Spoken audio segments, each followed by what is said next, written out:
पूर्व माध्यमिक शिष्यवृत्ती परीक्षा म्हणजेच इयत्ता 8वीची स्कॉलरशिप परीक्षा।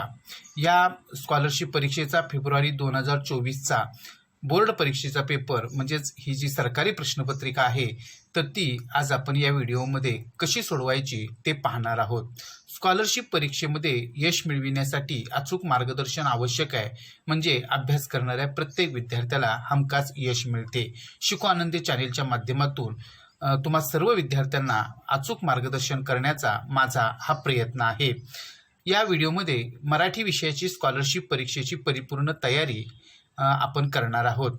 या अगोदरचे 2017 पासूनचे सर्व पेपर आपल्या शिको आनंदी चॅनेलवरती इयत्ता 8वी स्कॉलरशिप परीक्षेची जी प्लेलिस्ट आहे तर त्याच्यामध्ये तुम्हाला पाहायला मिळतील। शिवाय स्कॉलरशिप परीक्षेसाठी असणाऱ्या सर्व घटकांची परिपूर्ण तयारी ह्या प्रत्येक घटकावर आधारित बनवलेल्या व्हिडिओमधून तुमची नक्की होईल।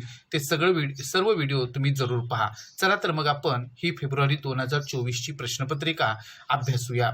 याच्यामध्ये विभाग 1 जो आहे तर 1 ते 25 प्रश्न हे मराठी भाषा विषयाचे असतात। याच्यामध्ये पहिला प्रश्न आहे, संगती या शब्दाची योग्य संधिफोड कोणती? आपल्याला संधीचे सर्व नियम माहिती आहेत। आता संगती हा शब्द ज्या संधी नियमानुसार तयार झालाय तो नियम आहे की म पुढे व्यंजन आल्यास म चा लोप होऊन मागच्या अक्षरावर अनुस्वार देतात।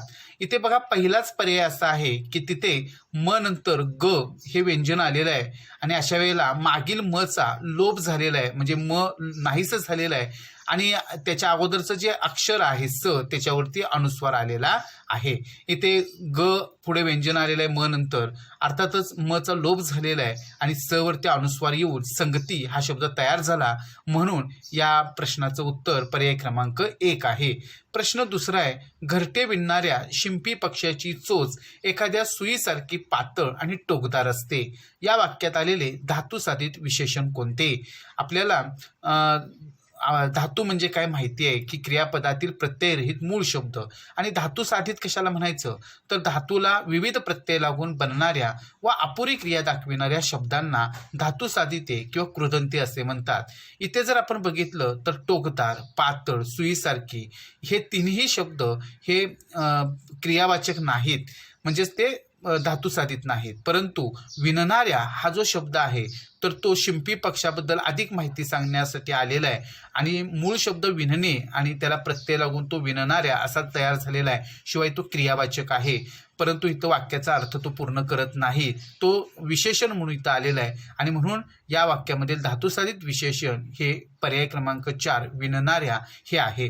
आता प्रश्न तिसरा आहे, पुढीलपैकी पुल्लिंगी नाम कोणते? 2 अचूक पर्याय निवडा।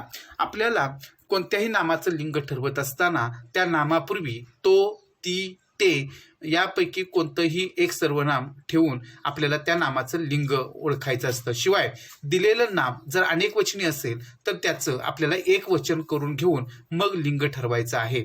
इथे पहा, घरटे अर्थातच ते घरटे नपुसकलिंगी। खराटे हा शब्द अनेक वचन आहे, त्याचं आपण एक वचन करून घेऊ खराटा, तर तो खराटा हे पुल्लिंगी नाम आहे। बोभाटे हा सुद्धा अनेक वचनी शब्द आहे, आपण त्याचं एक वचन तयार करून घेऊ बोभाटा, तो बोभाटा पुल्लिंगी। आणि संकटे इथे सुद्धा आपण त्याचं एक वचन करून घेऊ संकट, अर्थातच ते संकट म्हणजे नपुसकलिंगी। आपल्याला इथे पुल्लिंगी नामाचे 2 पर्याय निवडायचे आहेत, तर पर्याय क्रमांक 2 आणि पर्याय क्रमांक 3 ही 2 पुल्लिंगी नामं आहेत, म्हणून 2 आणि 3 हे त्याचं उत्तर आहे। प्रश्न चौथा आहे, मी गाडी चालवली या वाक्यातील मी या शब्दाची विभक्ती ओळखा। पहा, मी गाडी चालवली इथील कर्ता मीच्या ऐवजी त्याने गाडी चालवली, तिने गाडी चालवली, तर इथं आपल्याला लक्षात येईल की ने हा तृतीय विभक्तीचा प्रत्यय लागतो आणि क्रियापदाचं रूप बदलतं। म्हणून या ठिकाणी मी जरी आपल्याला ते प्रथमा विभक्ती म्हणजे प्रत्यय नसलेलं प्रत्यय नाही असं आपल्याला जरी मी या शब्दाला वाटत असलं तरी सुद्धा तो तृतीय विभक्तीचा प्रत्यय आहे, म्हणून पर्याय क्रमांक 1 हे त्याचं उत्तर आहे। प्रश्न 5वा आहे, रेयांशने गायनाचे धडे गिरवले या वाक्याचा प्रयोग ओळखा। प्रयोगाच्या खुणा आपल्याला माहिती आहेत। इथे आपण या वाक्यातील कर्ता कर्म क्रियापद ओळखूया। रेयांश हा कर्ता आहे, धडे हे कर्म आहे आणि गिरवले हे क्रियापद आहे। आता भावे प्रयोगामध्ये कर्ता आणि कर्म या दोन्हींना विभक्ती प्रत्यय असतात. इथे कर्त्याला विभक्ती प्रत्यय आहे, परंतु धडे या कर्माला विभक्ती प्रत्यय नाही, त्यामुळे हा भावे प्रयोग नाही. त्यामुळे पर्याय 1 आणि 2 हे त्याचं उत्तर नाही. पर्याय तिसरा जो आहे सकर्म कर्तरी, इथे कर्तरी प्रयोगामध्ये जो कर्ता असतो तो प्रथमांत असतो. इथे मात्र ने हा विभक्तीचा प्रत्यय कर्त्याला लागलेला आहे तृतीय विभक्तीचा. आणि इथं आपण चौथा पर्याय जो आहे तर तो कर्मणी, आणि या कर्मणी प्रयोगामध्ये कर्माच्या लिंगवचनाप्रमाणे क्रियापदाचं रूप बदलतं. आपण इथे कर्माचं वचन बदलूया. रेयांशने गायनाचे धडे गिरवले याऐवजी रेयांशने गायनाचा धडा गिरवला, क्रियापदाचं रूप बदललेलं आहे, म्हणून पर्याय क्रमांक 4 हे याचं उत्तर आहे. प्रश्न 6वा आहे, जोराच्या वादळामुळे समुद्र लाटांनी रौद्ररूप धारण केले होते, या वाक्याचा वाक्य प्रकार ओळखा. आपल्याला इथे 4 प्रकार दिलेले आहेत, संयुक्त, मिश्र, केवल आणि प्रश्नार्थी. आपल्याला हे वाक्य वाचल्यानंतर लक्षात येतं की तर समुद्र लाटांनी हे काय उद्देश आहे. जोराच्या वादळामुळे रौद्ररूप धारण केले हे विधेय आहे आणि होते हे क्रियापद आहे. आणि ज्या वाक्यामध्ये एकच उद्देश, एकच विधेय आणि एकच क्रियापद असतं तर तो वाक्याचा प्रकार म्हणजे केवल वाक्य, म्हणून पर्याय क्रमांक 3 हे याचं उत्तर आहे. प्रश्न 7वा आहे, अनेकदा नात्यातील जवळिकेमुळे कधी कधी एक चमत्कारिक अवघडलेपणही अनुभवायला येते, या वाक्याचा काळ ओळखा. काळ ओळखण्यासाठी आपल्याला क्रियापद पहिल्यांदा पाहायचं आहे. इथं येते हे क्रियापद आहे आणि अर्थातच ही क्रिया आत्ता घडते आहे असं त्या ठिकाणी इथं वर्णन केलेलं असल्यामुळं हा वर्तमान काळ आहे, म्हणजे क्रियापदाच्या रूपावरून क्रिया आत्ता घडते हे समजतं आणि इथं तसंच होत आहे, म्हणून हा वर्तमान काळ आहे. आणि भूतकाळ, अपूर्ण भूतकाळ हे आपल्याला क्रियापदाच्या रूपावरून तो नाही पर्याय हे लक्षात येतं. आणि रीती वर्तमान काळामध्ये वर्तमान काळात घडणारी घटना ही जर वारंवार घडते असं दर्शवलेलं असेल तर तो रीती असतो, त्यामुळे पर्याय 4 ही उत्तर नाही, म्हणून पर्याय 2 हे याचं उत्तर आहे. आता प्रश्न 8वा की पुढीलपैकी द्वंद्व समासाचं कोणतं वैशिष्ट्य नाही. आता इथे पहा, सामासिक शब्दाचा विग्रह आणि व अथवा किंवा या उभयान्वयी अव्ययांनी करतात, हे द्वंद्व समासाचं वैशिष्ट्य आहे. दोन्ही पदांच्या अर्थाशिवाय त्याच जातीच्या इतर पदार्थांचाही समावेश विग्रहात केला जातो, हे सुद्धा द्वंद्व समासाचं वैशिष्ट्य आहे. हे सामासिक शब्द बहुधा अव्यय असतात, हे मात्र द्वंद्व समासाचं वैशिष्ट्य नाही. आणि द्वंद्व समासात दोन्ही पदं महत्वाची असतात, हे त्याचं वैशिष्ट्य आहे द्वंद्व समासाचं, आणि म्हणून इथं वैशिष्ट्य नाही असा प्रश्न विचारलेला असल्यामुळे पर्याय क्रमांक 3 हे याचं उत्तर आहे. प्रश्न 9वा आहे, वचन प्रकारानुसार विसंगत नाम कोणते. आता खेळणी आपल्याला लक्षात येईल, खेळणे खेळणी म्हणजे हे अनेक वचन आहे. लेखनी हे एक वचन आहे, कारण लेखनी लेखन्या असं अनेक वचन होतं. गुळणी गुळण्या हे सुद्धा एक वचन आहे, आणि मळणी मळण्या हे सुद्धा एक वचन आहे.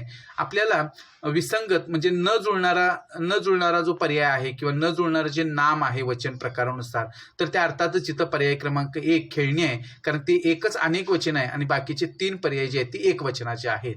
प्रश्न 10वा आहे, श्रवण करीत होता एक माणूस सर्व, हसून हळूच बोले काय हा व्यर्थ गर्व, खचित मज दिसे हा थोर आहे गुलाब, विनय धरुनी लावी उत्तराते विलंब.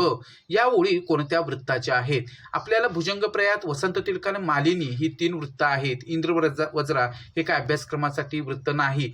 तर इथे आपण जर बघितलं तर भुजंगप्रयात वृत्तामध्ये 12 अक्षरे असतात प्रत्येक ओळीमध्ये. वसंत तिलका वृत्तामध्ये आपल्याला 14 अक्षर असतात ही माहिती आहे, आणि मालिनी या वृत्तामध्ये 15 अक्षर असतात. इथे पहिल्या ओळीमध्ये आपण जर बघितलं म्हणजे श्रवण या शब्दामध्ये 3 आहेत, तसं अगदी सर्व या शब्दापर्यंत आपण जर बघितलं तर 15 अक्षर आहेत, आणि 15 अक्षर असणारं जे वृत्त आहे ते म्हणजे मालिनी. कारण मालिनी वृत्ताची लक्षणं आपल्याला माहिती आहेत की एकूण 4 चरण असतात, प्रत्येक चरणात 15 अक्षरे असतात. येथे 8व्या अक्षरावर असतो आणि या वृत्ताचे न न म य असे गण पडतात. तर इथे आपण पर्याय क्रमांक 3 हे याचं उत्तर निवडायचं आहे. प्रश्न 11वा आहे, प्रेमाचा रेणू हा विज्ञान कथा संग्रह कोणाचा आहे. अर्थातच 6वी 7वी आणि 8वी या वर्गातील सगळे लेखक, कवी आणि त्यांची पुस्तकं आपल्याला माहिती असायला पाहिजेत. इथे इयत्ता 7वीच्या पाठ्यपुस्तकातील धोंडा नावाचा विज्ञानविषयक पाठ आहे, त्याचे लेखक डॉक्टर संजय ढोले आहेत, आणि त्यांचाच प्रेमाचा रेणू हा विज्ञान कथासंग्रह प्रसिद्ध आहे, आणि म्हणून पर्याय क्रमांक 4 हे त्याचं उत्तर आहे. 12वा आहे, जागलं हे टोपण नाव कोणाचे आहे. तर अर्थातच जयवंत दळवी यांना ठणठणपाळ म्हटलं जातं. लक्ष्मीकांत तांबोळी यांचं टोपणनाव लता जिंतूरकर, दगडो मारुती पवार यांना जागले असं म्हणतात म्हणून हे त्याचं उत्तर आहे. आणि संजीवनी मराठी यांचं टोपणनाव जीवन असं आहे, त्यामुळे पर्याय क्रमांक 2 हे त्याचं उत्तर आहे. आपल्याला प्रश्न 13 ते 15 साठी सूचना आहेत. इथे एक कविता दिलेली आहे आणि सूचना अशी दिलेली आहे की खालील कविता काळजीपूर्वक वाचा व त्यावर आधारित त्याखाली विचारलेल्या प्रश्नांची योग्य उत्तरे पर्यायातून निवडा.